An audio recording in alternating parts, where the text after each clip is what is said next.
helicopter seems to be circling the parking area now. I guess it's looking for a place to land. No, something just came out of the back of the helicopter. It's a dark object. Perhaps a skydiver plummeting to the earth from only 2,000 feet into the air. Second to the third. There's no parachutes yet. Those can't be skydivers. I can't tell just yet what they are, but... Oh, my God, they're turkeys!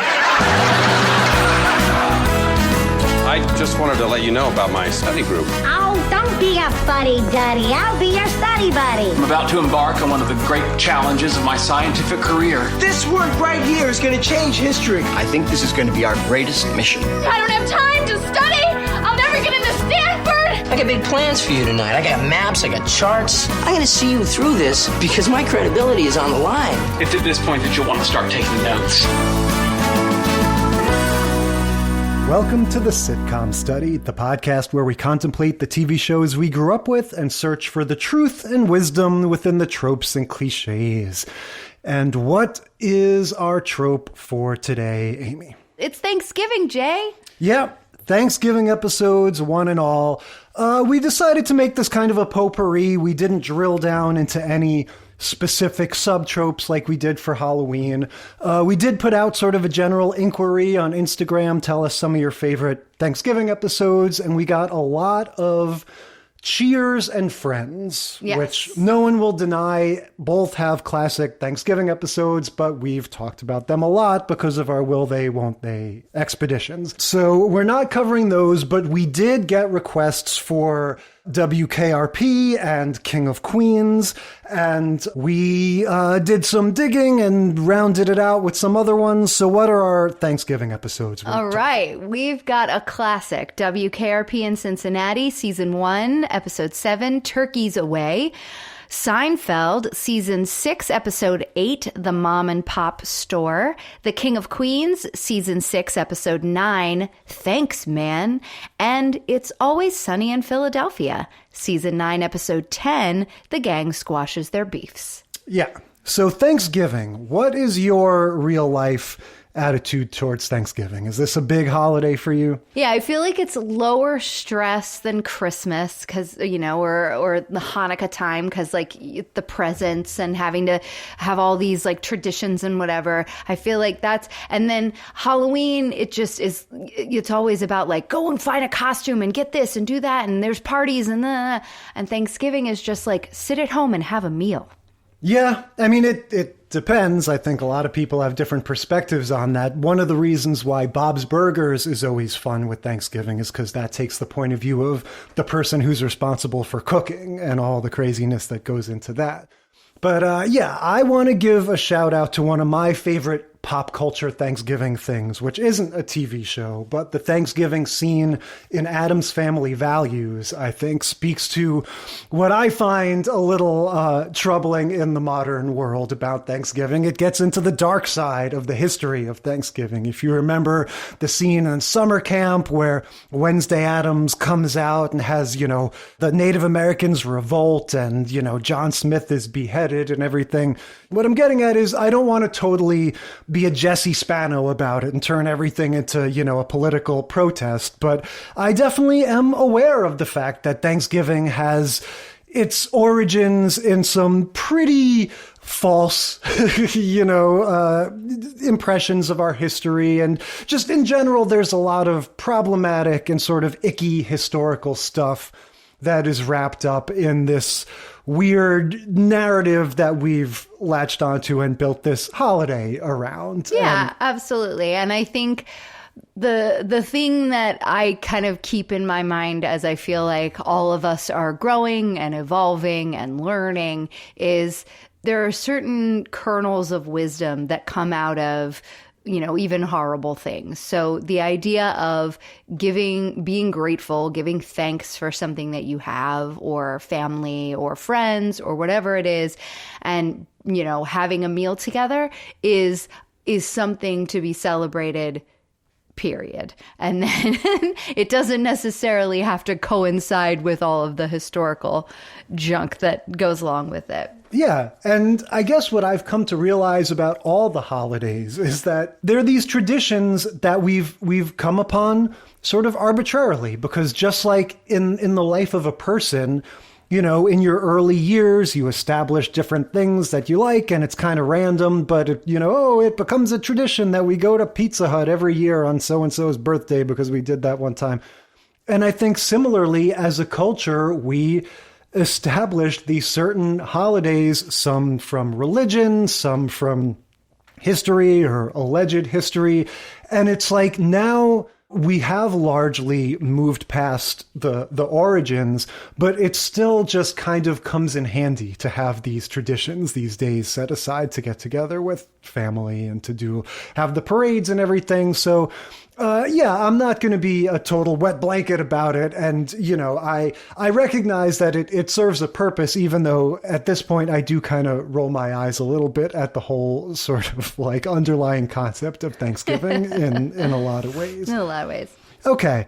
Let's talk about WKRP in Cincinnati. First time covering this show. What's your history with WKRP? I didn't know much about it. It was a show that aired before I was around. It's a 70s show. I mean, I guess it ran into the early 80s, but it wasn't a show that I watched. It was for grown-ups when I was a baby. So I know of it, but not... It wasn't even one that was really on too much in the rerun time that I was watching. It was a little bit later than that. I feel like this is a little bit of a kind of hipster deep cut, in so much as you could have that at the time when there wasn't basic cable the way it is now. It still was one that I feel like the cool people talk about, but was never like a huge hit the way that, your Cheers and your Taxis were. My biggest point of reference with WKRP is as a huge head of the class head, I always knew that Mr. Moore, Howard Hessman, had this other thing that he did that sort of got him the gig, Right. And if he was in his 40s, 50s at the time that he was playing Mr. Moore on Head of the Class, he had established himself in the TV sitcom world as this DJ character. And for most people, that was sort of what he was almost playing off of when he went on to be the cool teacher in Head of the Class. Yeah, absolutely. So this episode, it's first season, right? It's the 7th episode ever of this show. Yes. So there's not a ton to catch up on, but we know from having watched the pilot episode just on our own at some point, the whole sort of premise of this show is that the radio station has been around for a while, but when the show is starting, they're making the switch from primarily a talk content to rock and roll, right? So they're changing up their format and they're rebranding basically, right? And they've got it's kind of like the same thing as the other one we just talked about with Dave Foley. News radio. Right. It's the same thing where the show begins with the introduction of a new manager and sort of like injecting young blood and sort of like protagonist that you're going to see through their eyes coming into this established situation. Yeah. And so the young guy who looks an awful lot like Andy Gibb is the station manager. So this station manager, this new program director guy, is young and good looking and super hip. And then he's got Howard Hessman and a couple of other, young hip people. The dad from Sister is in his shaft vest. This is what I wanted to ask. Was this character the direct inspiration for Tim Meadows' Ladies' Man? Oh my gosh, yeah. Because you take one look at this guy, he's got the same afro, the same sort of like... the leather jacket with the tight exactly. pants. I mean, it was just the look at the time. Well, that's the thing. Too, and he's a radio personality. But then on the other hand, am I just like, is this what hip black guys looked like at this time? Yeah. Are you just sort of lumping all black dudes together? Yeah, I don't know.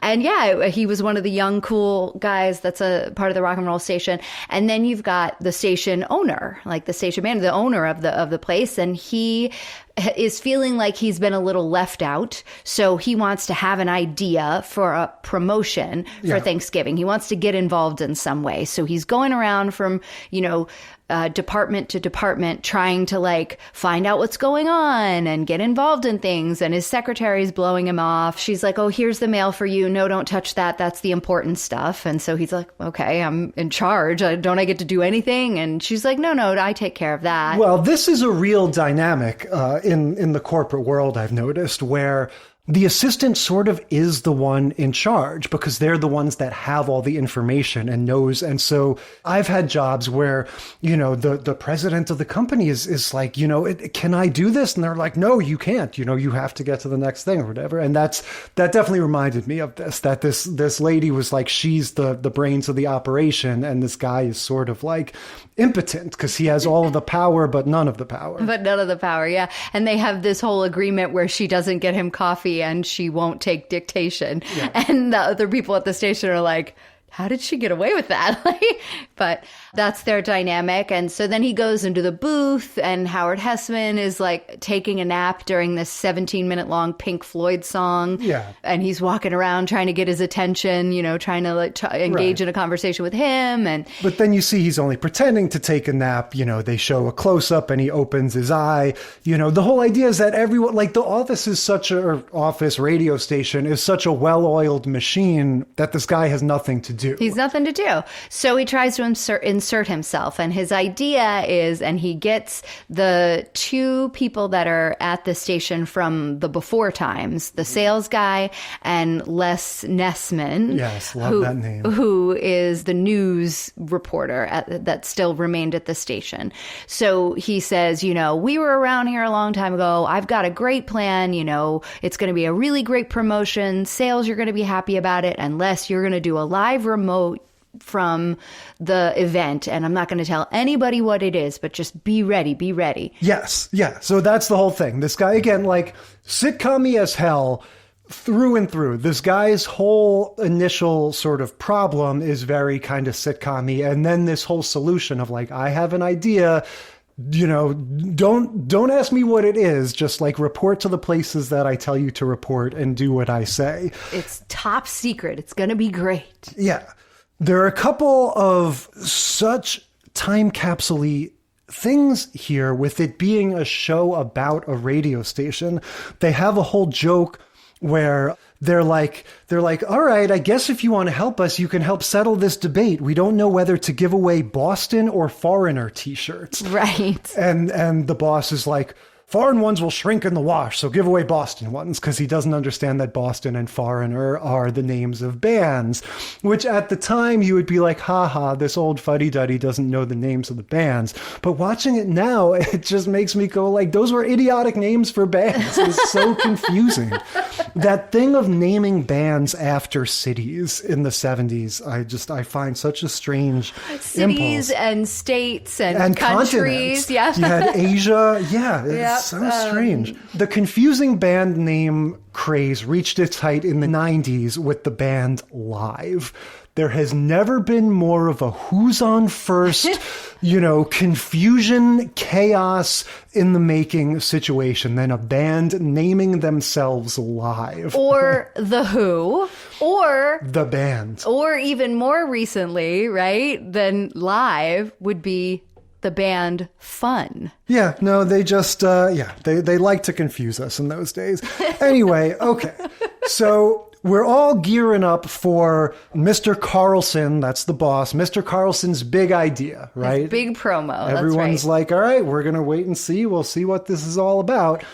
So it all happens off camera, right? This whole gag happens off camera, but we get Les Nessman at the Live, with his little headphones out on his the street. And he's like leaning up against a grocery store window, and the owner comes and chases him away, and he's got his little microphone, and he's, they've gone live to him from the studio. So he's out there and he's talking away, and he's describing as this, a helicopter has come into view and it's got a banner hanging off the back. And he very slowly reads out the banner to like the chagrin of all the people back at the radio station, like, this is horrible radio because he's taking so long, and it's like Happy Thanksgiving from WKRP or something. And then he's like, and something just fell out of the back of the helicopter. It looks like it might be skydivers. And another one, and another one. No parachutes yet. It's something black and round. I can't really tell what it is. oh, they're splatting to the ground. Oh my goodness. And he's describing, and it turns out that the station owner is throwing live turkeys out of this helicopter as a present to Cincinnati for Thanksgiving. And that is the bit. That was the bit. Yeah. It's fascinating how this is maybe a minute or so of TV, and it has obviously lived on in people's minds for decades. You know, like I said, we got multiple things on Instagram. You got to do the WKRP thing. And it's funny, it is all just this one bit. And like you said, it's off camera. And it's such an interesting contrast to when we were talking about Miley Cyrus a couple weeks ago. And I was saying how there's this laziness to that show, that every time they were going to do anything that took any sort of visual or physical maneuvering or everything, they just did a cut and skipped it and did it off camera. And it just reeked of laziness. Whereas this is, you know, off-camera comedy at its best. You know, they're just using it as this showcase to give this actor, you know, this moment to just describe this crazy event and let it just sort of live in your imagination and let you experience it through his description of it. Right. In the same way that the people who were listening to it on the radio might have, right? And the key line is he uses the line from the Hindenburg disaster and he goes, oh, the humanity, as the turkeys are not flying because they don't fly, especially from that height, and just splatting to the ground in the parking lot of this grocery store and causing havoc. And then the helicopter lands and they try to release more of the turkeys once it's on the ground, and the turkeys stage an attack. Come back and start chasing people around because they see their dead friends on the ground. Well, that's true, because this guy gets a whole second act of this off-camera comedy thing, because after the actual broadcast happens, then you have a subsequent scene where he comes back to the office, to the station, and he's all disheveled and his feathers his clothes are messed up. Yes, feathers everywhere.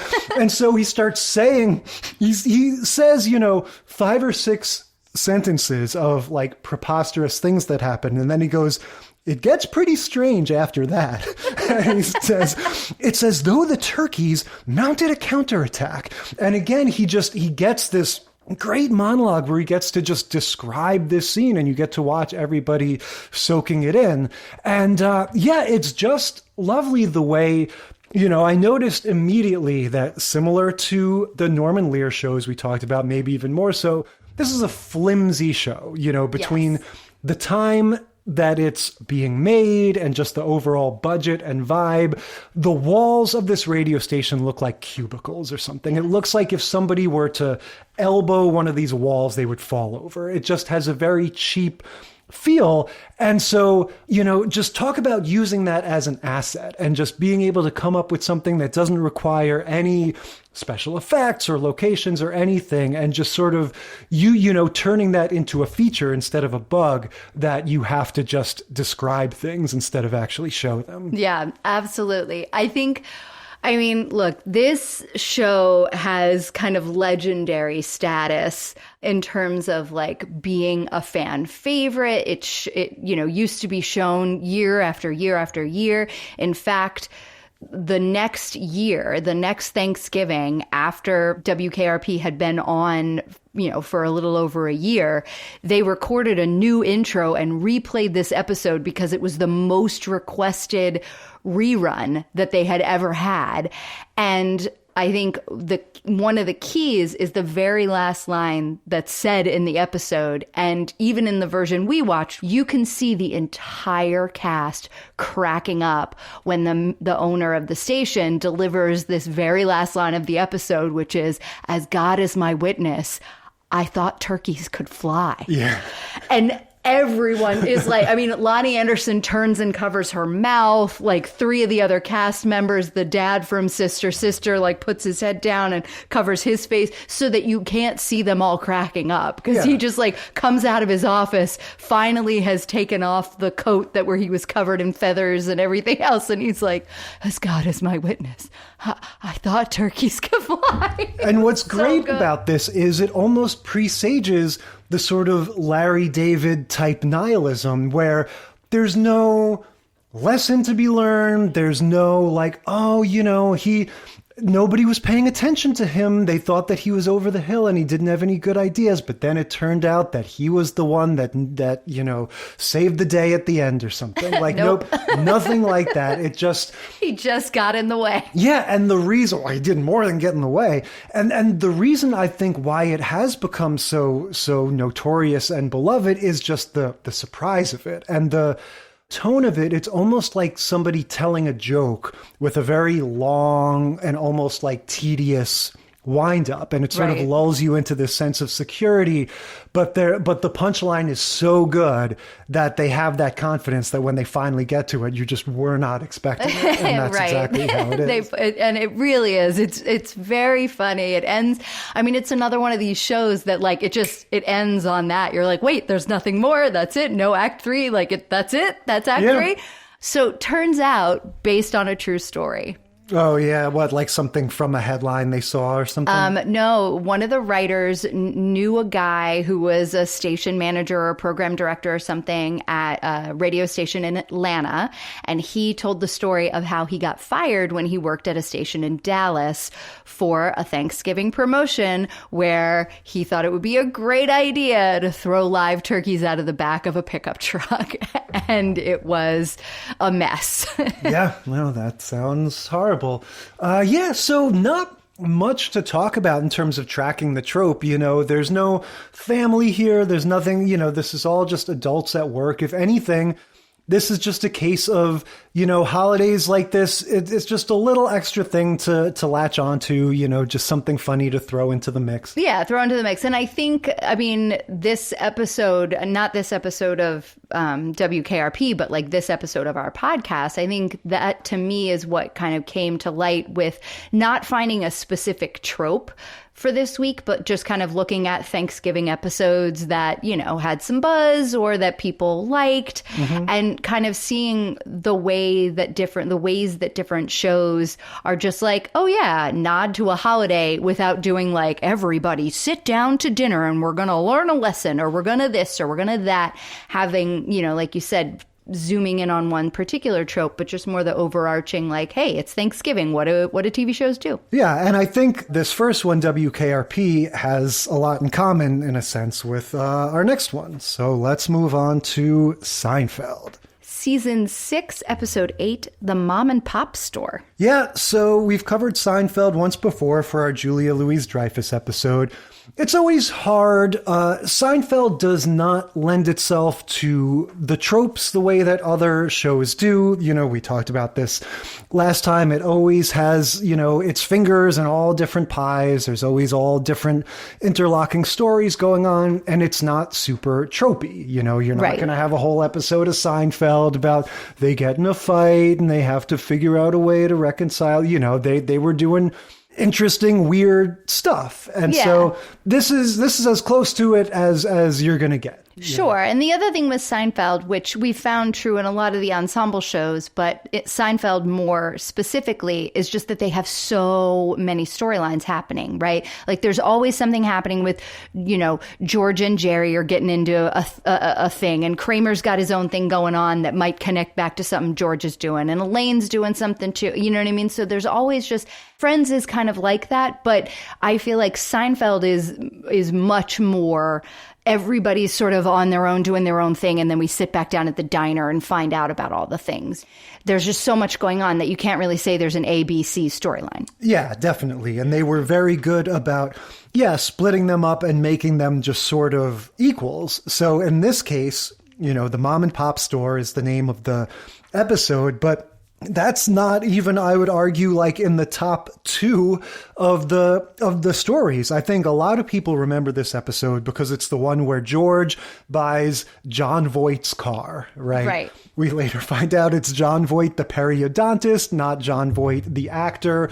But that is, a big aspect of this story is George trying to figure out whether this new car he got belonged to John Voight or not. Right. And Jerry is very skeptical. And this, too, is from a real life thing. So one of the writers on the show thought that he had bought the John Voight mobile. He called it the Voight mobile. It is the actual car that's used in the episode, is the writer's car. He was also told when he bought the vehicle that John Voight used to own it. And that was part of the bet that he and his writing partner, who is kind of, Jerry sort of plays that role in this episode, is Doubting Thomas, right? And so the bet was they'll get John Voight to guest star on this episode and settle the bet as to whether or not this was actually his car. And it is. He's like, I've never seen that car before in my life. Yeah. Well, I mean, I would kind of agree with Jerry's skepticism. Like, how could you possibly substantiate that? But I will say the part where George is explaining to the other characters that, he thinks he has John Voight's car, Jason Alexander playing that false modesty is so perfect. Those scenes where he has this nugget of information that he's so proud of, and he's like savoring every moment of delivering it to them with this false casualness, with this sort of like, no big deal, but just in case you're interested, he plays that so well. It's so funny the way he sort of, sets himself up for the fall with just how brimming with pride he is about these idiotic things. So that's funny because that you picked out that scene as a favorite to watch, because I was thinking the same thing about the scene between Jerry and Elaine. I loved that little acting thing that they were doing where Elaine, she finds out some gossip. She was Jerry's story is that he's trying to figure out why he's not invited to his dentist's Thanksgiving Eve party, where they overlook the street where they blow up all the balloons for the next morning, all the big floats that go in the Macy's Day Parade. And so he wasn't invited this year, but then throughout the episode, we find out that all of the friends have been invited. Yeah. And he's not, even though it's his dentist, played by Bryan Cranston. And so Elaine does a little digging and finds out some information. And so in the scene that I love, she's kind of sitting on the arm of the couch, and Jerry's sitting on one of his bar stools, and she does this like acting thing where she's just telling a story and kind of like leans over to the side like, I found out something interesting, and sort of like leans her body a little bit further than a normal person would. She's kind of effusive. The character of Elaine sort of moves in ways that I move, like a little more exuberant than a natural human would be. And Jerry just like cocks his head exactly at the same angle, but doesn't do his body. And you see in his eyes, he's trying to like get her to break. Yeah. And I loved that. It reminded me of playing scenes with my friend Dave Russell that I've done lots of shows with over the years. We went to high school together, and every time we try to like do scenes together, we just like mess with each other. And you could just see those two actors having a great time. It was so fun. So she like bends over, and then she gets the twinkle in her eye and sort of whips her head back up. And it made me laugh. So it was just thinking about the acting, good acting in so many different ways in this show. Yeah. At this point, it's season 6. And so they all completely live in these characters. Like, to say that they're elevating the material is an understatement at this point. And they have all of those things, those weird little things with their bodies and their voices and everything that they each bring to it. And so, Kramer too, all of them. You mentioned how this party, this guy's apartment overlooks where they blow up the floats. If you've never seen those pictures, those are amazing to check out. The photographs that you know, I feel like for a while they did a good job of keeping them out of the public eye, but now with the internet and everything, you can see like the half-inflated Snoopies and Garfields and everything, and it is bizarre and kind of nightmarish. But I like that connection, you know, the Thanksgiving parade, and I assume that it's like this other places, but, you know, having lived close to the city all the time, we're always, you know, we even went to it in person a few times. That Macy's Thanksgiving Day Parade is a pretty key aspect of the whole Thanksgiving experience, just sort of having it on the television and just kind of checking in with it throughout the morning. So even just, you know, the occasional mention of that kind of taps into the Thanksgiving nostalgia. And of course, we haven't even talked about yet what the real Thanksgiving part of this plot is, which is Elaine's boss, Mr. Pitt, wants to win a radio contest where he gets to be one of the like sort of pallbearers for the Woody Woodpecker float. Right. He wants to be one of the rope holders. Yeah. For the Woody the Woodpecker float. And Elaine just happens to have a in-depth knowledge of big band music. And so he forces her to call in to the radio station to see if she can win him this opportunity. And she does. And so then he is holding on to the rope when the Woody the Woodpecker balloon starts to deflate and kind of collapses in during the parade, which again is another one of these based on real life things. Something like that happened. There was apparently some, you know, back in the 90s, as viral as you could go, footage of Woody the Woodpecker balloon kind of exploding and you know, down the avenue. And that's what they wanted to use, but they couldn't get the rights to it for the television show. That's weird, though, because it airs on NBC and they were on NBC, you would think. But nope, they weren't. Macy's Parade was not giving out that footage because, again, back in the day where you could control that kind of stuff, This is 94. So, yeah, we just had the fabric, like, parachute day at PE sort of falling on top of Elaine's boss as he's like trying to keep the balloon up.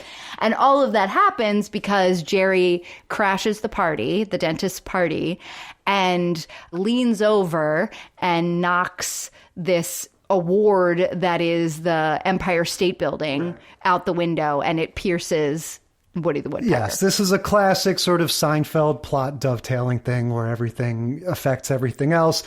Now, just talking about Mr. Pitt for a second, you know, because it's really just the one scene with him and Elaine that we get, but he's a very funny character, and it just got me thinking how, you know, like where he ranks among Elaine's bosses, because this was always a part of the show. Elaine is the one character who is a professional. You know, George has flirtations with different jobs. He works at the Yankees office for a while. But Elaine is the one character who is always sort of rooted in like a legit professional work situation. And so she had Jay Peterman later in the series, and I feel like he's the best ultimately. That guy was just, he just kind of blew them all away. And then I think before Mr. Pitt, you have the guy from the publishing house. But yeah, Mr. Pitt, very funny character, like sort of snooty Downton Abbey type. But then, you know, anytime you really sort of get to know him, he's always kind of silly. Yeah, very quirky. Yeah. So we mentioned that the name of the episode is The Mom and Pop Store. And like you said, that wasn't really a major plot line, but it was the bookends. It was the beginning and the end, almost. And we get a call from another head of the class alum, right? Arvid is the one. So the deal with this is that there's a mom and pop's cobbler in the neighborhood that's going to close if they don't get more business. And so Kramer takes all of Jerry's sneakers to them. And while he's there, he points out that there's a bunch of faulty wiring on the ceiling that the mom and pop should get fixed. And so they call in the city inspector to get it fixed, and they find out it's going to be like $5,000 and they don't have that. So they just take everything from the store, close up shop and leave and start selling Jerry's sneakers. Yeah. And so Arvid has bought these sneakers at a garage sale, calls up Jerry Seinfeld because they told him that they were sneakers from the famous comedian Jerry Seinfeld, or Jerry, whatever his last name is in this show. No, is it it's Seinfeld? Yeah. So he, like John Voight, like the car with John, the John Voight car, he is calling to make sure these really are Jerry's sneakers. And Jerry's like, I'll be right there. And he's like, well, I'm out in so-and-so New Jersey. And he's like, I'm on my way. And then, so earlier in the episode, because Jerry doesn't have any sneakers, he puts on these cowboy boots. And then we get the reference to the Midnight Cowboy on the bus at the end. Yeah, it's so weird. I feel like Seinfeld did this like 5 times, like it was such a strange, it was not at all part of the normal feel of the show, but every once in a while they would decide to do a movie parody.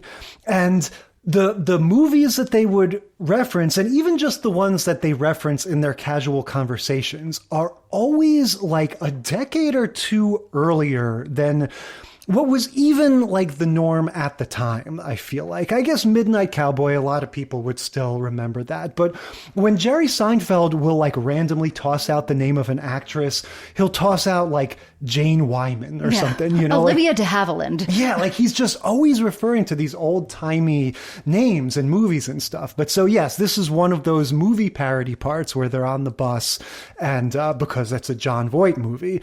I also just wanted to throw out the John Voight storyline is one of these, like we said, the Seinfeld dovetail things where everything kind of comes together. But I feel like this one, it's very funny, but a little forced the way it's reverse engineered. How when they see John Voight on the street, which of course is a crazy coincidence, but whatever, who cares?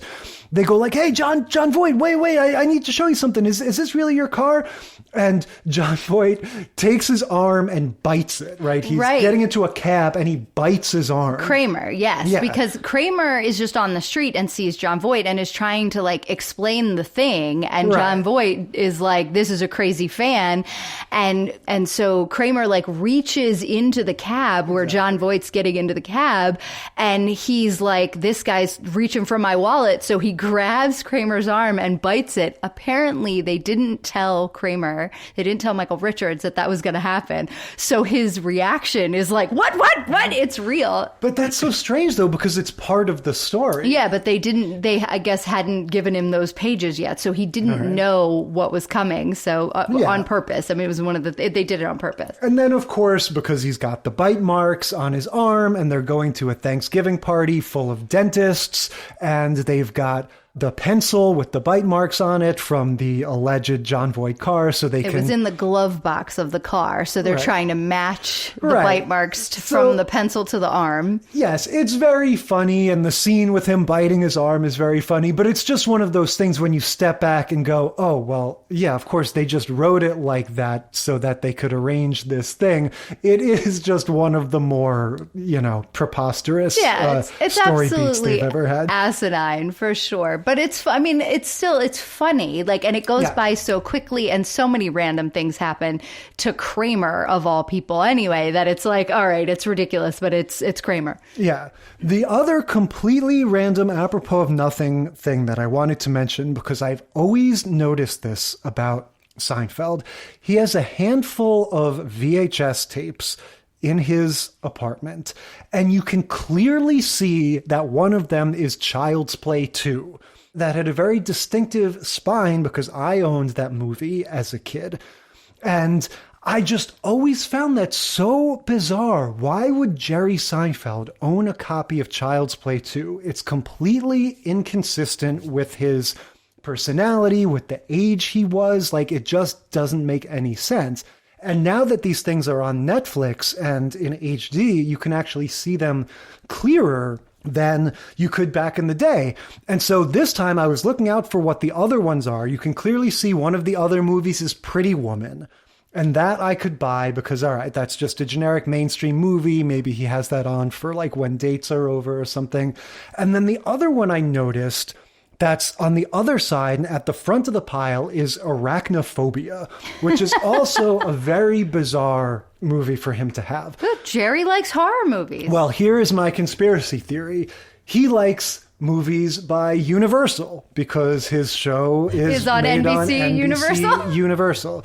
I know for a fact that Child's Play 2 is a Universal movie. I don't know offhand. I know Arachnophobia was Amblin, but I don't know if that was under the Universal heading. So that was my theory, that it's just either corporate synergy or just sort of like, well, we can only clear these licenses or something, so these are the VHS tapes you need to have on your copy.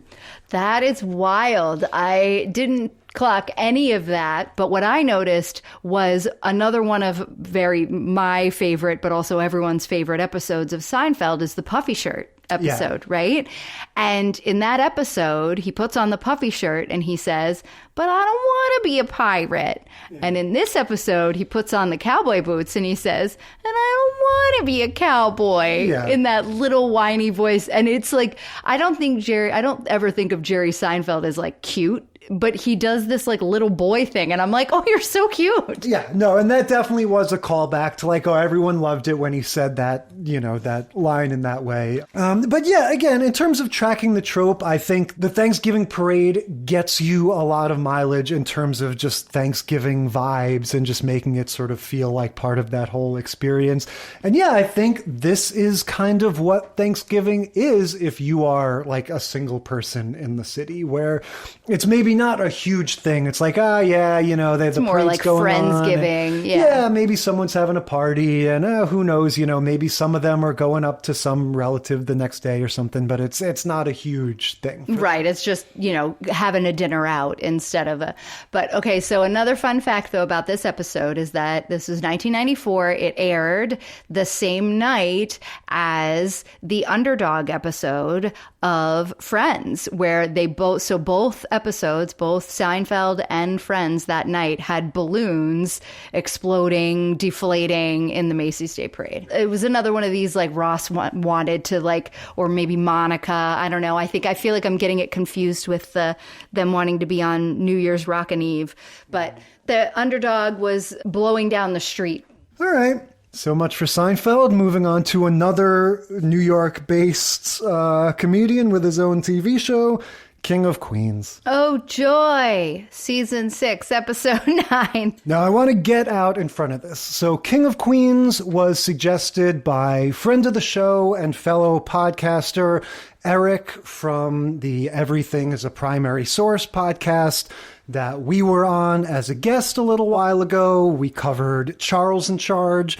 So there's a little bit of an irony here that one of our most loyal and beloved supporters multiple times has advocated this show that is not necessarily held in the highest esteem in our household. It's very true, but I'll say this. My biggest complaint about King of Queens is that the woman, like the wife, who's played by Leah Remini, is always like the nagging shrew, and that is like her role in the show. Well, in this one, she turns out to be right. So, but she's still the nagging shrew. Now, for me, the Kevin James prejudice, I think, doesn't even go that deep. I think it's more of just this show and this whole aesthetic, was coming around when I was a young man that was, I wasn't watching much TV at all at this time. And, when I was watching something, it was like, the DVD commentary for Stanley Kubrick's director of photography talking about how he shot Eyes Wide Shut or something, like I was just into that stuff. Like I was turning my nose up at sitcoms in general. And I think Kevin James I saw as sort of an offshoot of that Adam Sandler world that I wasn't hugely into. And so this whole thing was just not my thing. And I think it took a lot to get me back into sitcoms at all. And yeah, this one just seemed like kind of middle brow for me. Yeah, well, and look, there's the whole kind of genre of those like family comedies that weren't really meant for the kids, you know, that were of like working class folks. And if you kind of, no matter what the era is, right? Like if you're looking at this one, which is like early 2000s, Ray Romano, same kind of time period, same sort of dynamic. You have the like crappy, old-fashioned, you know, sexual marriage politics of heterosexual marriage at play. And it's just, it's so amplified, and they're like trying to make fun of it in a way that is different from like what Married with Children did. But they still aren't that far removed from that, you know? Yeah, in terms of the relationship between Kevin James and Leah Remini in the show, I realize I don't think I've ever seen this, so I don't even have anything to go on other than that thing of like, well, she's kind of hot and he's like a big old schlub, and that in and of itself kind of makes it seem weird. But I will say she's an interesting person to consider. As I was watching this, I started thinking in some ways she's oddly like the most successful Saved by the Bell alumni. Oh, that's what I was saying. I can't see her in anything without thinking about those like 4 or 5 episodes of The Beach. Yeah. So where they worked at the beach for that summer. Her role on Saved by the Bell was to be the New York girl. She was like the anti-Kelly Kapowski. So yeah, when they got their jobs at the beach and they did that special beach half season, she was the love interest, and she had the New York attitude, and she didn't stand for any of his guff. And, you know, eventually he broke down her sort of icy exterior. But yeah, you know, I know she has her whole thing with Scientology, and that, you know, she's been in the headlines for that. But she brings a certain toughness to this, a certain sort of working class, you know, feel that even though she's attractive, she seems real and grounded, and to me she fits into the world with Kevin James, where it's not like he's married to Margot Robbie or something. Oh, yeah, no, I see what you're saying for sure. And I think so this will just tell you like what I knew about things. It was probably relatively recently that I realized that King of Queens meant like they lived in Queens. Oh. Like it didn't even occur to me that was like talking about the place where they lived. I don't know what right. I was just like, just thought he was like a drag queen. No, that was very subtle. Not even. I just thought it was, it must have something to do with something, and like never put it together. And then like you can't help but like, as he's driving his delivery truck that's brown like UPS, but he's not, that's a parcel service, they keep calling it. So he's driving down the road, and it's like very obviously Queens. I'm like, again, this tells you how much I watched the show. I was like, oh yeah. Oh, and then the whole Leah Remini thing using her like actual accent makes sense. Yeah, and just her whole look, everything, you know, it's like she's sexy, but she's not. She just has that working class vibe that you can believe, you know, I don't know what their origins are, but maybe she was the cheerleader and he was the football player, and they go back, you know, like it doesn't seem to me like a wild mismatch. And again, it's not hard for me to believe that the way you characterize their dynamic in the show is probably true some of the time, but in this, it doesn't seem that way. They seem like more or less equals, and I will say, I found this very similar to the Ray Romano episode, where we get this debate, this sort of classic, you know, issue where there are two sides to it that are presented very reasonably. And there's, you know, it's a very sort of fair representation of both sides of this argument. So, yeah, I mean, look, the plot of this show is a plot from Ellen. That's where they got it from. The exact same plot aired 9 years earlier on an episode of Ellen called Kiss My Bum. And this one, the end is a little bit different than the end of Ellen.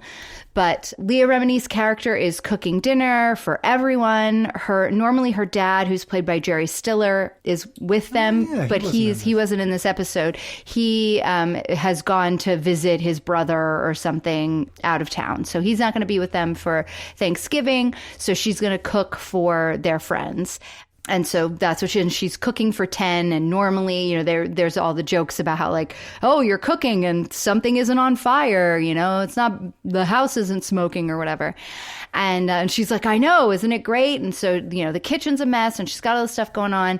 And then knock, knock, knock, an eye-patched Nick Offerman knocks on the door. First of 2 eye patches we're going to get this evening. That's right. But yeah, we got Nick Offerman pre-Parks and Rec, but, I'm sure he was known as a comedian and, he was around. And his partner, I don't know if they're actually married, Megan Mullally, it's his like wife or partner or whatever, but she almost was cast in Leah Remini's role, and she turned the role down to take the role on Will and Grace. That would have been a very different show. Wow, I cannot imagine that.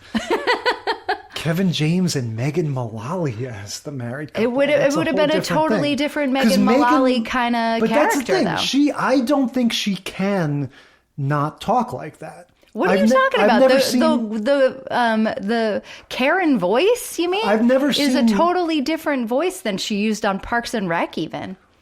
Megan Mullally has a very distinct voice. Maybe it's not the specific thing on Will and Grace, but she has a very specific thing that I don't think she can get away from. And I just have a hard time picturing that. Well, I think she made the right choice in choosing Will and Grace and creating Karen, because that was a fantastic part. But Nick Offerman is perfect casting for this guy that shows up on the doorstep, because he conveys this toughness that he's very formidable. And so you absolutely can believe him as somebody who could do damage and who you wouldn't want to mess with. But on the other hand, he also conveys this sort of straightforward, trustworthy kind of, he's your gym teacher or your uncle or your CO in the military. Like he's your guy that you would trust to the end of the earth. Like, and so he's one of those guys, like you can kind of tilt that crystal either way and see him differently. And so he's perfectly sort of like cryptic and inscrutable and lends himself to both interpretations. So what are the 2 interpretations of this situation? Right. So Doug's interpretation is that this guy's car broke down on the side of the road. He needs to use the phone. Let him in. He can hang out till his friend gets here. Oh, his friend's coming up from Baltimore. It's going to be 4 hours. And Carrie's interpretation is, this is a stranger. We're hosting a dinner for 10. We're not having a stranger in the house. Put him outside. And she insists that he goes out on the porch and wait for his friend, which he does in front of the window for hours. Yeah. Now, what would you do? What would your take be? If somebody comes to the door, this is Queens, so it's part of the city, but it's like a little more suburban, and says this, what do you think? Do you do the Doug thing and go like, well, I'd rather just kind of hope for the best and, try to be nice to people? Or do you do the Carrie thing and go like, if there's a chance that this guy is going to hurt us, then it's not worth the risk? I don't even put myself in that situation because I don't ever answer the door. The only way I would wind up in this situation is if you answered the door, just like Kevin James, Doug, does in this episode, and puts his wife in that situation. And in that situation, I would very much be like, what the hell are you doing? I'm not comfortable with this. I'm going to go lock myself upstairs and you can stay down here and finish cooking Thanksgiving for all of your family and friends because this is uncomfortable. Yeah, I was thinking that too, that is how that would play out. You wouldn't answer the door in the first place. And yeah, I think we sort of fall along these gender lines because ultimately it's hard to say. The social pressures in these situations. You know, there have been all kinds of studies about this, how incredibly susceptible people are to not being, you know, socially off or not coming across as rude, and the things that people will do that they never thought they would just to avoid confrontation and stuff. So it's hard to say how you would react or how one would react. No, what would probably happen if this was a real situation, like as much as I say I'd go upstairs and lock myself and let you handle it, no, I'd be nice. Yeah. And I would be unhappy about being nice when they stole my shit. I do ultimately agree with Doug that I do answer the door in those situations, because otherwise that means like we're now living in a world where nobody answers the door for any reason. And so if one of my neighbors has a problem or whatever, and they're coming to knock on the door, that's, you know, I'm not willing to do that. And that's, you know... but we also now live in a world of cell phones. No, it's true, but it's still, to me, it's a tough calculation to make, because you're avoiding the small risk that it's a psycho killer or a criminal or whatever, but you are 100% creating a situation of I'm a person that doesn't answer the door and I'm not available to people who need help or whatever. And on the other hand, the movie A Clockwork Orange permanently, you know, I think about that anytime something like this comes up. You know, I just think of Malcolm McDowell going, "Please, ma'am, you must help us. My friend, he's injured," you know, and then he bludgeons them with a giant penis sculpture. So, you can't be too careful. And look, the fact of the matter is, most people who do need help are not going to go knock on someone's door because they know it's creepy as hell to do that, and they know that it's scary to people who are in the house. Yeah. It's not Girl Scouts don't even do the thing anymore of going door to door and selling cookies. Like, kids barely trick or treat anymore. Most places, most cities now, trick or treating happens at stores. You know what I mean? So like, it is sad that we have to think about the fact that we don't live in safe communities very often where we feel comfortable answering doors. But as this episode proves, very often you're just setting yourself up to get taken advantage of.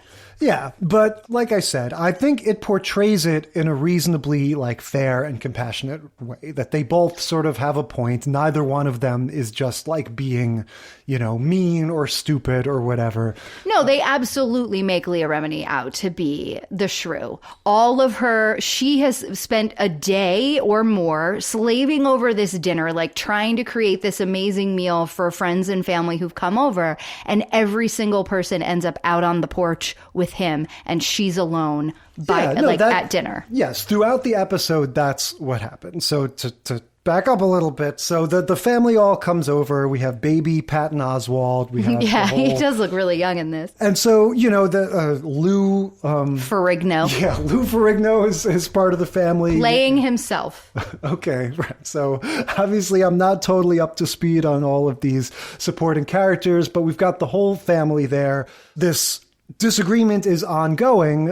Like we said, Nick Offerman is on the porch this whole time. Kevin James says at some point, bottom line is, I assume the best in people, you assume the worst. So like we said, we've got this very sort of clear, disagreement between the two of them. And as people are eating their dinner and everything, everybody is asking what's with the guy on the porch? And Doug and Carrie keep wanting to just sort of de-emphasize it and move along. And everyone else is no, it's weird. And the little kids are asking questions and stuff. And Nick Offerman kind of comes in from time to time. It's just oh, sorry to bother you, but I need to use the bathroom, or I need to, And it is this thing where, like you said, bit by bit, people start to take Doug's side. People start feeling bad for the guy. And kind of going well, I guess eventually Doug says well, I'm just going to go out there if you won't let him in here. And it is, yes, it is eventually everyone's kind of deserted Carrie to go hang out with the guy out front. But I would still maintain it still seems like a real dilemma to me, where you are the viewer are going, I don't know about this. And I sympathize with her. To me, it's not it's even though, yeah, the characters start to gang up on her, I don't feel like the show is characterizing her unfairly.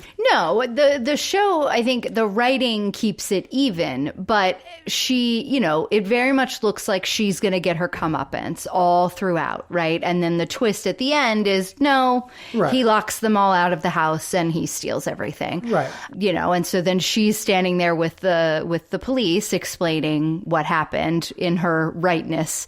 But I think where, like, the part that kind of rubs me the wrong way is the part that you mentioned where he's like, I think, the best in people and you think the worst.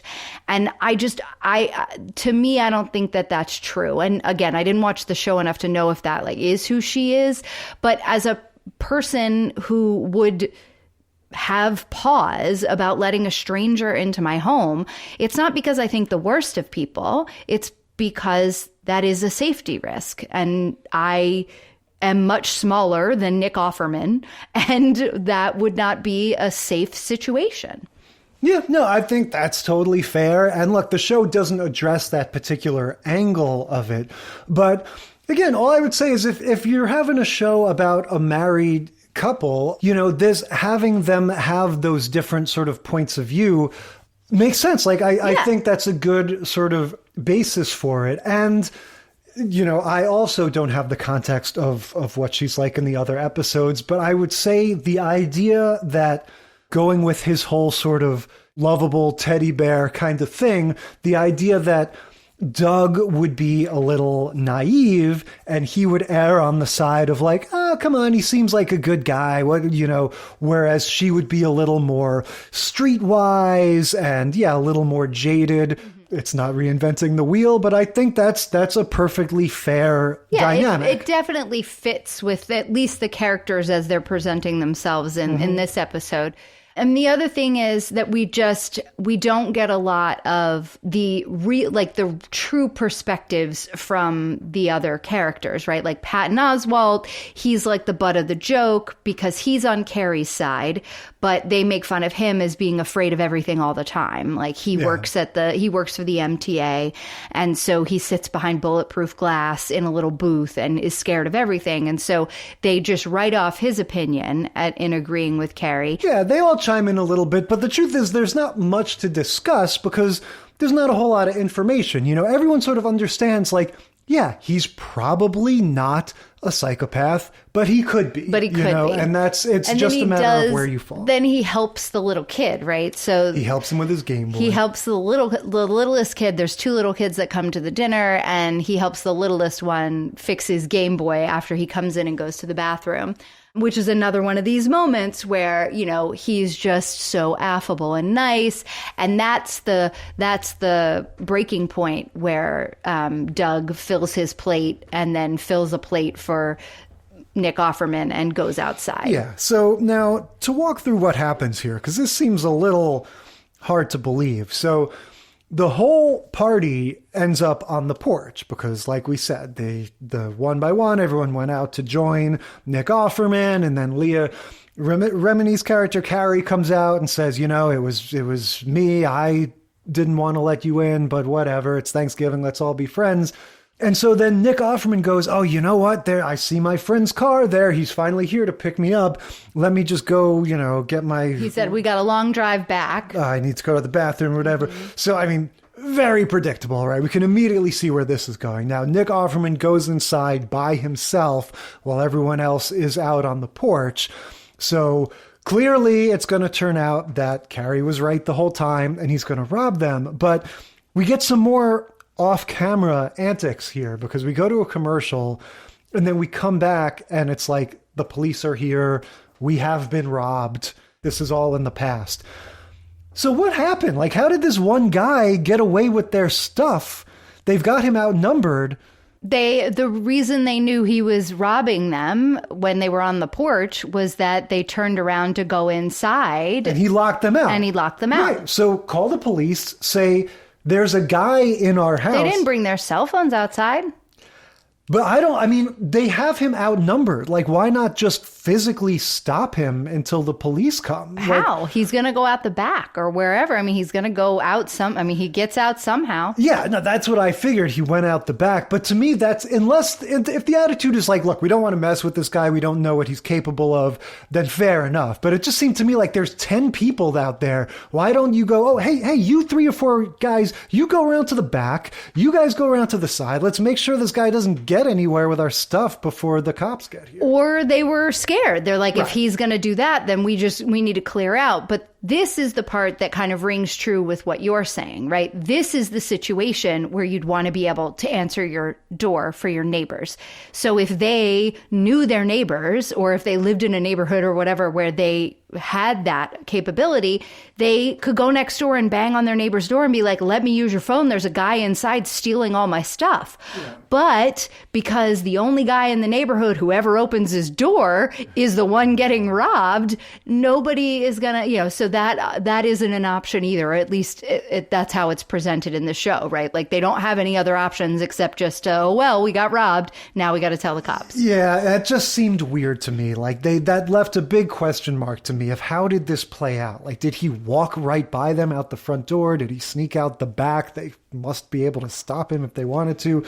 I mean, he had 4 hours sitting out in the cold to plan it from stem to stern. So he probably had his getaway. He had his plumbing truck in the back, just like the wet bandits from Home Alone. But it's funny, the pattern that I am seeing emerge in all of these is the sort of lack of sentimentality, and that all of these sort of end on this little subversion, or this little, you thought maybe we were going for a sort of learning a lesson or a sort of like a moral value or something. And nope, joke's on you, So in this case, it was like, you're right to not trust him. And, the whole little sort of speech that Carrie gives about, well, it's Thanksgiving. We should, it's like, no, that's wrong. So this is all sort of taking that Larry David attitude of like, no hugs, no learning, let's just be funny. Thanksgiving's too sappy already. Yeah. There's enough grocery store commercials out there to make you cry.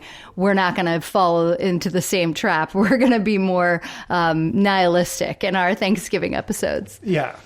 And so if we've gone 3 shows being unsentimental, I don't think we have to worry about that changing if the last show is It's Always Sunny in Philadelphia. It's time to squash the beef. Yeah, so It's Always Sunny, I feel like, is one of the shows that was sort of the antidote to the situation we were talking about in the early 2000s. Right. The King of Queenses and everything were those network sitcoms that were sort of down the middle. And then we got all of these FX and AMC type shows, where smaller audiences, smaller scope of the shows. You would get these little 10-episode bim bam boom things. They didn't cost as much money to make. They didn't have to be as popular. And so you started getting weirder, more, interesting stuff. Yeah. And I was shocked. I mean, I know this show's been on forever. It's still running and whatever. But just like it blew my mind when I saw that this show started in 2005. The episode we're watching is from 2013. So a bit later. But, the King of Queens episode that we watched is also from around like that same time, like 2004, 2005. I was just like, man, just to think that like the King of Queens and It's Always Sunny in Philadelphia kind of existed in the same time frame I know that's true, but also it's like weird in my head. Yeah, well, because It's Always Sunny represents a much more modern approach, I think, for all the reasons I just said. And the way they make it, it's just so light on its feet, like it's so clearly shot, on simple digital video. And it's the brainchild of the people that are in the show. So it just has that vibe of like these 3 or 4 people just sat down and like banged it out, you know, and it doesn't have that feel of a network show, even if they were contemporaneous. Absolutely. And this episode in particular, it's a season finale. So it's the season 9 season finale. Like you're saying, there's only 10 episodes. It's their Thanksgiving episode. So they were doing those little like half season kind of things during this time, which I think they still kind of do, right?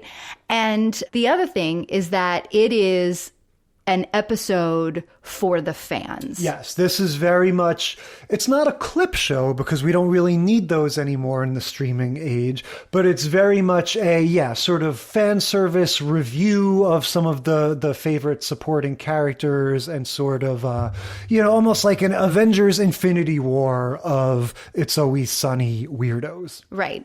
But what's interesting though is that it's not even the best ones.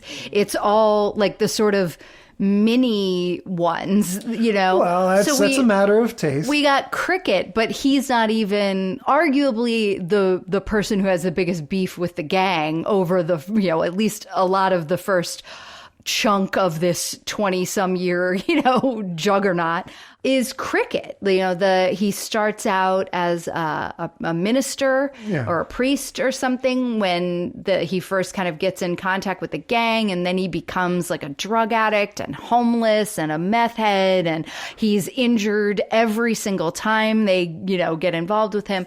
But he shows up at the beef squashing Thanksgiving, and they're not even trying to squash beef with him. And he's like, well, if you just let me eat, I'll consider it squashed, And so that's like the joke there. So, but the rest of them are kind of like sort of minor little things that have happened throughout this like most recent season and the one before. So Jimmy Simpson is that McPoyle brother. Yeah. And the other guy, they're in a bunch of episodes. They reference in this one, the one where they're at the wedding and they eat the something poison that turns them all into zombies. Bath salts. They put bath salts in the punch. And then the guy who put the bath salts in the punch, because one of them was going to marry like his sister or something, and that's what happened. So he ends up getting invited. So the way it starts out is that Frank and Charlie. So okay, we've never covered this show before. No. This is such a crazy show. So this is another one of these shows that's like Seinfeld. You got a group of friends. They kind of own a bar and run a bar. You got Danny DeVito and Charlie Day and Glenn Howerton, Rob McElhenney, and Caitlin Olsen. And those are the main characters. And so Charlie and Danny DeVito's character, Frank, live together, and they're sort of like mangy mutt people. Weird, codependent. It does. The whole point is they're friends that own a bar together. You know, they're at the core of every episode, and it's like I said, it's light on its feet. They kind of do whatever they want from show to show. It's not, grounded in any, it's not like a traditional sitcom. No, it definitely is not. Well, so Charlie and Frank are having a beef with the landlord. Dee went to go get subs for everybody, sub sandwiches, and she can't go to the Wawa anymore because her cousin works at the Wawa and won't serve her, so she can't get good subs. She has to get the subs from the gas station. So that's messing up their world.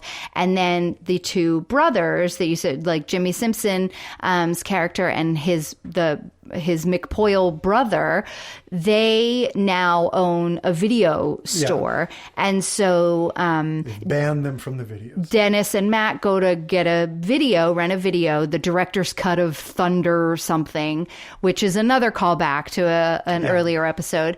And they can't rent the video. They cut up their card because now these brothers who they have beef with own the video store. There's an ongoing joke because, first of all, second eye patch into sitcoms. That's Jimmy right. Simpson has an eye patch. And there's this ongoing joke where he has horrible depth perception. So he's trying to cut up his membership card, but he's putting the scissors like 2 feet away from where the card is because he only has one eye. The best one of those gags is when he goes to sit down on the bed and totally misses the bed and falls in between the bed and the wall.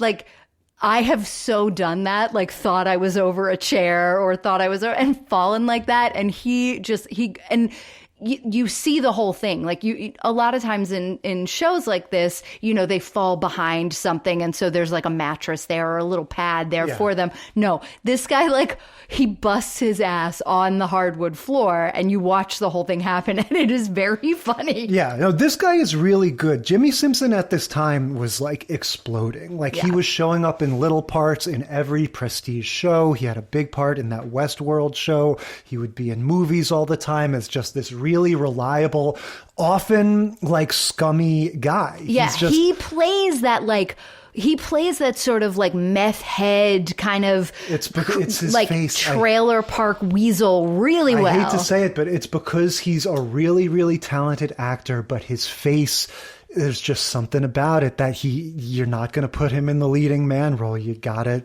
put him in the skeevy guy role. Yeah. But anyway, yeah. So they've got their beef with him. And so this is, classic It's Always Sunny format, which is that they just sort of arbitrarily, oftentimes Dennis is the one to just sort of arbitrarily declare their goal, or he sort of announces their intention, we're going to squash the beefs.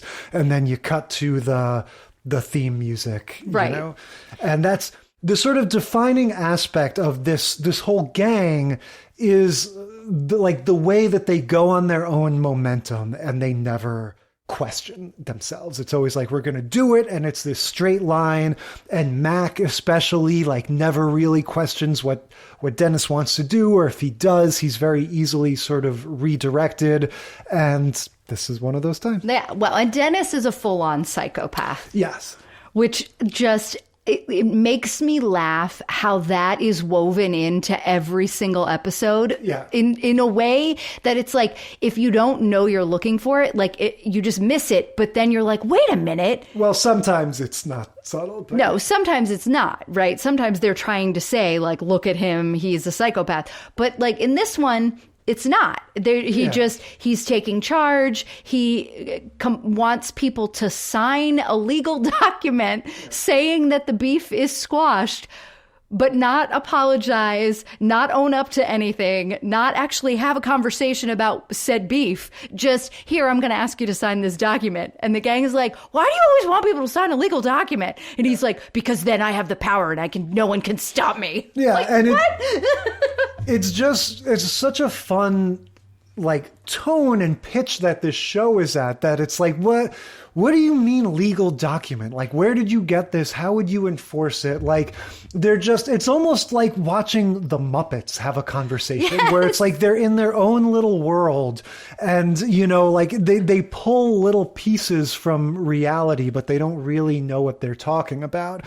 And it's, again, like the Muppets, they often don't leave the world. Sometimes they do, but in a case like this, when we get to the actual Thanksgiving where they want all the beefs to be squashed, and it looks like an AA meeting. It's like folding tables and chairs and little plastic foil solo cups. Right. And everybody that's showing up to this thing is like one of their weird, scummy characters. Right. It's their landlord that's in a beef with Frank and all the other people you described. So it's like nobody's normal in this. So all of their weird, petitioning and stuff and negotiating and everything, it's like this weird world where they all sort of buy into it. Yes. And then also all of the beefs sort of somehow overlap. Yeah. Right? Like, it's all the shit that they've done throughout the last season or so,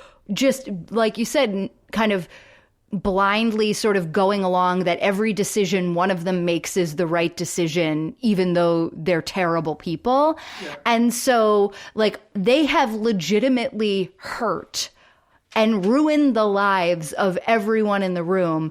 But most of the people in the room are also pretty awful themselves. So...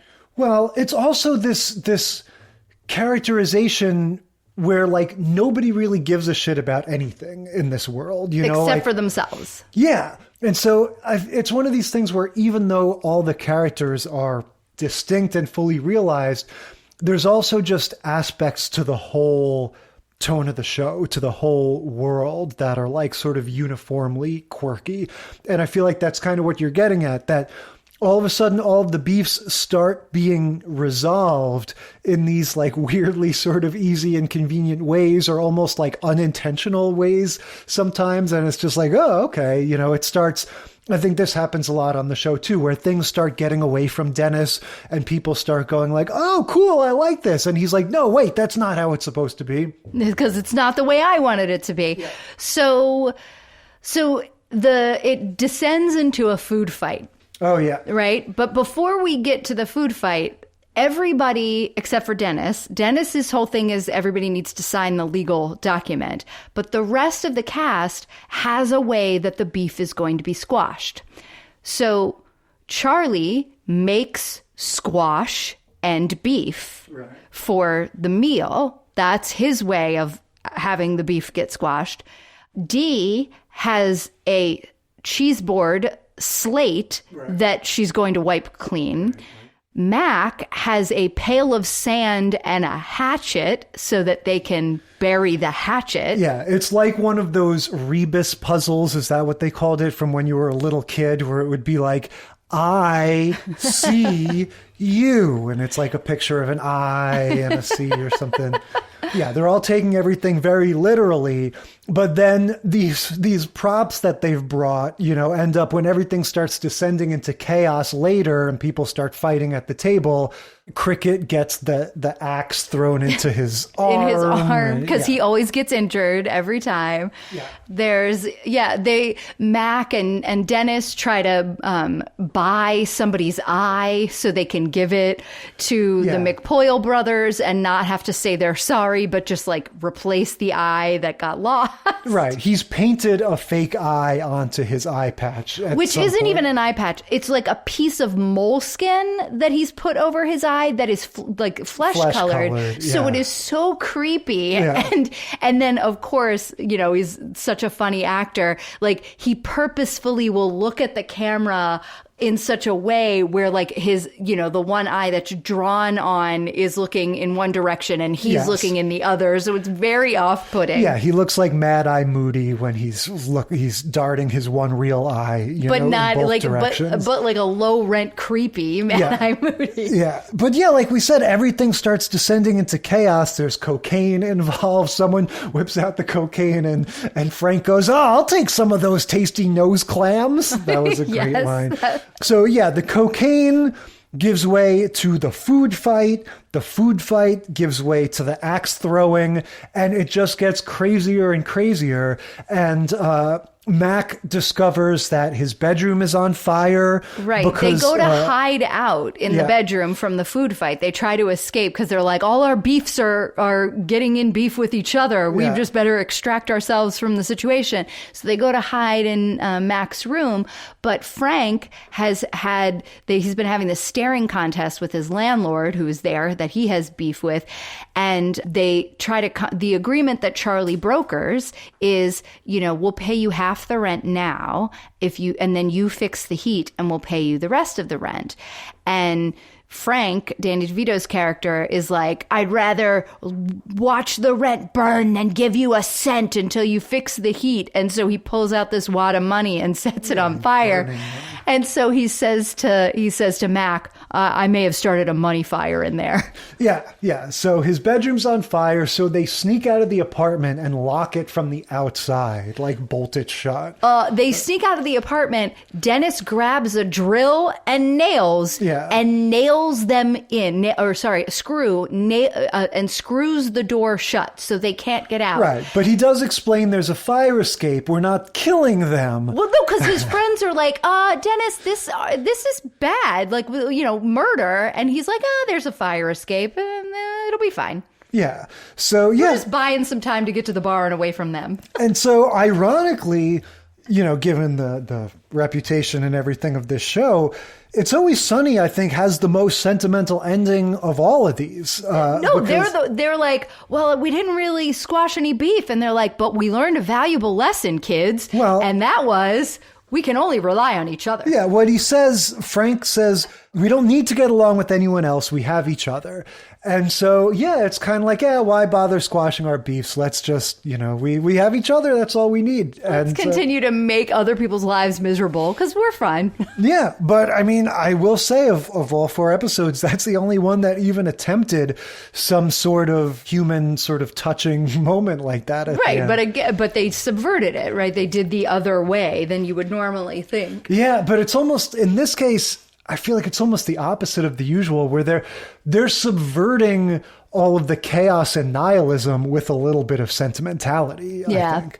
So yeah, I don't know. Looking back over these, like I said, they all kind of have that, like a little bit of a nasty streak, like a little bit of a kind of antisocial, none of these are touchy-feely family Thanksgiving experiences. But they're all shows that people really liked. These are all highly rated episodes, and I was really excited and interested in seeing WKRP in Cincinnati. I thought that was really funny. Like I said, that one was a grower for me. Like as the day, the couple days have gone by since we watched it, I think it gets funnier in my mind. And just because of I'm having more time to imagine what they were describing happening off camera, and it just kind of gets funnier in my imagination.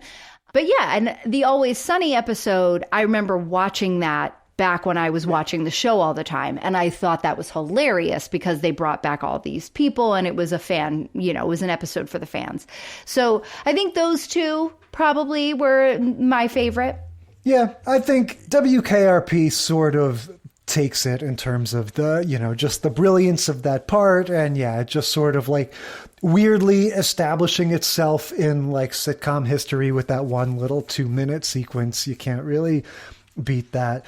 I do like, like I said, the King of Queens reminds me of that Ray Romano thing where, if I'm looking to sitcoms for just a little bit of like, when I was a kid, I wanted to see stuff about teenagers and their dating lives and stuff. And so it's like now if I want to see, little reflections of the kind of issues that people deal with, the fact that those shows show you, this relationship with the man and the woman having different, having these different angles on an issue and seeing them play out in a relatively reasonable way. Like I liked that both times. I liked the Ray and Deborah argument about the bully, and I liked this argument about whether we let in the stranger. I like that sort of like, what do we do here? There really are 2 sides to it. You are becoming a boring middle-aged man.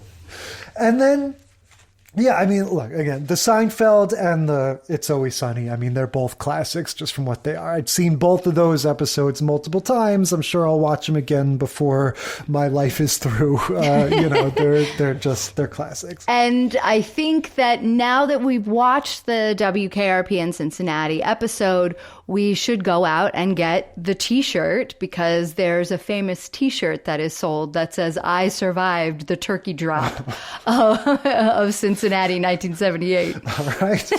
Be on the lookout. All right. So much for Thanksgiving. What are we talking about next week? Next week, you're going to have the best episode ever. I mean, the best episode ever, Jay. Please explain. We are covering pill addictions. Welcome back, Cotter. Season 3, Episode 22, What Goes Up. Family Ties, Season 2, Episode 6, Speed Trap.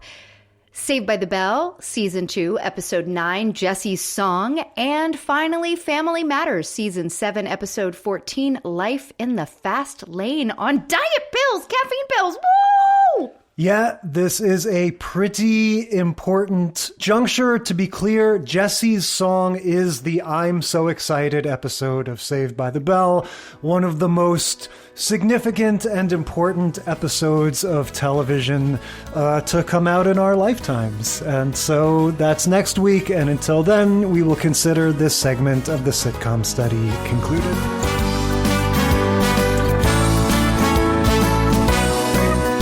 Thank you for listening to the Sitcom Study. Tell us what you think or share your own TV tropes and topic ideas by sending a self-addressed stamped email to sitcomstudypodcast@gmail.com or find us on Facebook or Instagram.